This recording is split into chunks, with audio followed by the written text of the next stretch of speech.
역사를 공부할 때 이 팩션하고 역사는 분명히 구별을 해야 됩니다. 다시 말해서 소설에서는 허용되는 그런 상상들이 역사에서는 절대 금기시된다는 거예요. 내 맘이야, 내 멋대로 해석은 할 수 있을지 몰라도 팩트는 조작하면 안 돼요. 그건 역사의 큰 죄인이 되는 거예요. 그죠? 그래서 이 역사 해석 또는 역사 철학의 유형을 우리가 조금 공부를 해야 됩니다. 먼저 오늘 세 가지 역사 해석, 역사 철학의 유형에 대해서 얘기를 할 건데, 첫 번째는 실증주의적 역사 해석이 있고요. 두 번째는 주관주의적 역사 해석. 이거 두 가지를 통합하려고 했던 이츠카의 견해, 이 세 가지로 나눠서 이야기하도록 하겠습니다. 자, 실증주의적 역사 해석. 실증주의라는 말을 아까 얘기했다시피 역사는 과학이다라고 하는 견해예요. 이건 랑케가 근대 역사학의 아버지라고 불리는 랑케가 처음 이제 얘기했던 것인데, 어떻게 보면 이 역사학이 독립된 하나의 학문으로 전문화되기 시작한 것은 이 랑케부터 시작됐다 이렇게 얘기해서 근대 실증사학의 창시자다 이렇게 얘기를 해요. 우리가 이제 흔히 생각하기 쉬운 것처럼 역사는 절대 왜곡해서는 안 된다. 그 역사가의 사명이라는 것은 과거의 사실을 수집해서 객관적으로 재현하는 것이다. 우리 누구나 다 이렇게 생각할 수 있지요, 그죠? 여러분 흔히 역사로 이런 걸 생각하지 않겠어요? 그래서 자연과학이 얘기하는 엄밀한 검증의 과정. 아까 과학은 객관적이고, 그죠? 실증적이라 그랬잖아요. 과학적 방법론. 이걸 그대로 역사학에다 대입하는 거예요. 그래서 여기 캐치프레이즈가 뭐냐면 역사란 과학 그 이상도 이하도 아니다. 이런 얘기예요. 그래서 역사를 무슨 어떤 의도를 가지고 목적을 가지고 왜곡시켜서는 절대 안 된다.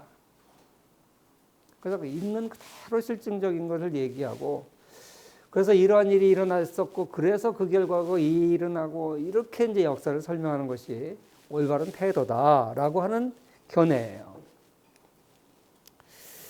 그래서 이 사람들이 기본적으로 가지고 있는 전제는 뭐냐면 세 가지로 전제 얘기할 수 있는 건데, 존재론적 전제는 뭐냐면 역사가는 후대의 사람이에요. 역사는 과거에 있었던 일이에요. 후대의 역사가가 어떻게 인식하든지 관계없이 이미 완성된 사건 아니냐, 역사가. 존재적으로 이미 과거에 있었던 팩트다. 그리고 어떤 게 의미가 있느냐 하면 있는 그대로 사실 그대로 그려낼 때만 의미가 있다. 소설가야 마음대로 상상해도 되겠지만 역사가는 있는 그대로 그려낼수록 그건 의미 있는 일이다. 그 다음에 세 번째 인신론적 전제라는 건 뭐냐면 인간 이성, 인간의 인식의 능력이 어디까지 가능하냐라고 하는 거예요. 인간이 전지전능하진 않잖아요. 그죠?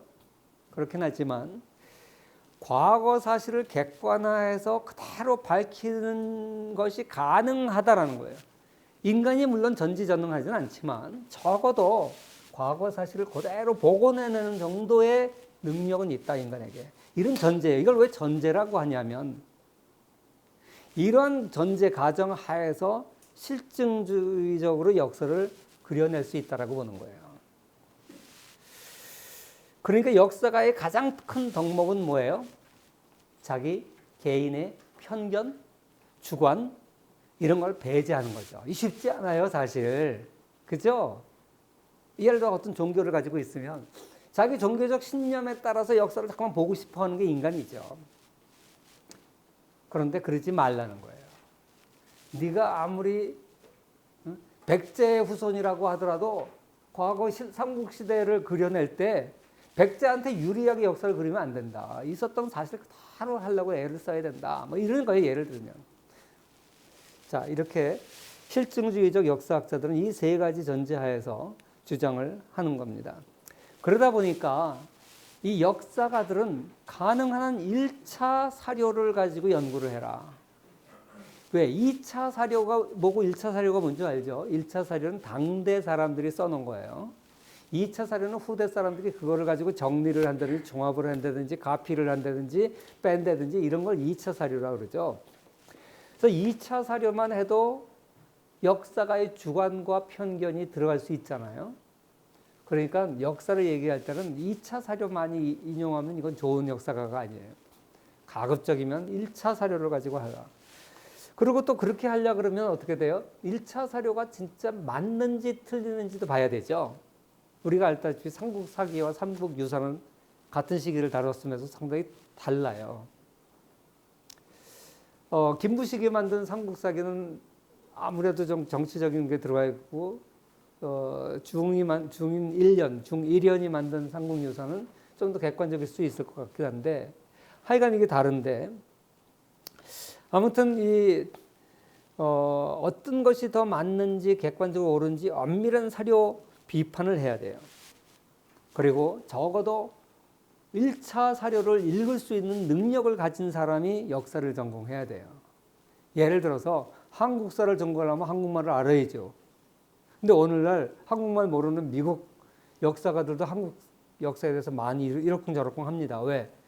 뭐 영어로 된 문헌들도 현대사에는 많이 있으니까. 또 우리가 고대사를 연구하려면 적어도 한자는 잘 알아야 돼요. 그러니까 한자를 읽을 수 없는 사람은 고대, 중세, 적어도 조선시대의 역사도 잘 할 수가 없어요. 일본어를 잘 모르면 일제시대 역사를 연구할 수 없죠. 그러니까 이런 입장에서는 그 역사가의 자질을 얘기할 때 이런 언어 능력, 1차 자료를 고증할 수 있는 능력을 굉장히 중시 여깁니다. 그의 철학적 배경, 뭐 공부 아무리 잘해도 소용없어. 필요 없어. 그런 거. 한자 읽을 수 있냐? 일본어 읽을 수 있냐? 영어 할 줄 아냐? 뭐 이런 능력을 더 중요시하게 여깁니다. 그래서 이 실증사학은 기본적으로 역사의 흐름이 어떤 목적을 가지고 간다라고 하는데 반대하는 거예요. 여러분 역사는 진보할까요? 퇴보할까요? 아니면 진보도 아니고 퇴보하고 지멋대로 갈까요? 아니면 어떤 목적을 향해서 갈까요? 역사가 어떤 목적을 향해서 일직선으로 간다고 하는 직선사관의 대표적인 게 기독교 사관하고 계몽주의 진보사관이라고 하는 거예요. 뭐 여기 크리스찬들도 있겠지만 기독교에서는 창조주 하나님을 믿습니다. 그리고 언젠가 메시아가 다시 재림을 해서 역사의 끝이 있다고 봐요. 이렇게 역사가 시작점이 있고 끝이 있다고 하는 게 기독교의 직선사관입니다. 그리고 시간은 하나님의 창조물이라고 어거스틴이 그렇게 얘기를 했어요. 이 기독교의 직선사관이고 기독교 문명권인 서구에서 나온 계몽주의 진보사관은 이거 역시 직선사관인데 인류 역사는 끊임없이 진보한다고 하는 사상이에요. 기독교에서는 그냥 직선사관만을 얘기하지 진보한다, 후퇴한다 그런 얘기는 안 해요. 역사의 시작과 끝이 있고 그것만 얘기하지. 근데 계몽주의 사관은 역사는 어떤 유토피아를 향해서 발전하고 있다, 진보하고 있다라고 믿는 거예요. 사실 아담 스미스나 칼 막스나 경제학에서는 굉장히 극과 극일지 몰라도 둘 다 미래에는 유토피아가 올 거라고 생각했던 사람들이에요. 왜? 계몽시대 사람들의 산물이기 때문에. 막스도 끝에는 유토피아 공산주의 사회가 올 거라고 예측을 했잖아요. 그래서 이렇게 역사가 어떤 목적을 가지고 진보한다고 하는 것에 실증사학은 반대합니다. 각 문명마다 나름대로의 독특한 특징이 있는 것이지 무슨 어느 문명이 어느 문명보다 낫다 못하다 이런 거 없어요. 그러니까 AD 1세기 로마 문명과 2000년이 지난 오늘날 서구 문명이 지금 문명이 2000년 전 로마 문명보다 낫다고 하는 근거가 뭐냐? 없다는 거예요. 상당히 상대주의적이죠. 포스트 모던적이에요. 하여간 이렇게 실증사학은 어떤 역사가 목적을 향해 간다든지 이게 저거보다 낫다 못하다 이런 거에 대해서 반대합니다. 아까 내가 직선사관과 이런 상대주의 사관을 얘기했는데 또 하나의 사관이 있는데 순환사관이에요. 대표적인 게 불교의 윤화의 사관이죠. 빙글빙글 돈다. 역사는 빙글빙글 돈다. 사실 토인비의 그 문명 사관도 마찬가지로 순환사관이고 조로아스터교도 순환사관이고 그래서 이건 기독교의 직선사관하고 또 달라요.